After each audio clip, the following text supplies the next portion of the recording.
নমস্কার বন্ধুরা, তো আজকে আমি আপনাদের সাথে শেয়ার করব নিরামিষ দুপুরের একটি সিম্পল লাঞ্চ থালি।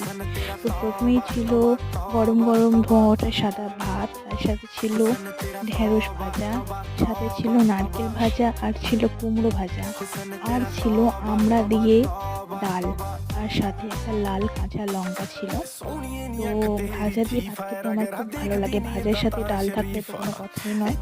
তো এটা আমার খুবই পছন্দের একটি ডিশ বলতে পারেন। তো প্রথমেই আমি ঢেঁড়স ভাজা নিয়ে নিলাম, একটু নারকেল ভাজা নিলাম, সাথে একটু কুমড়ো ভাজা নিলাম, আর লাল লঙ্কাটা সামান্য একটু চটকে নিলাম সামনেটা।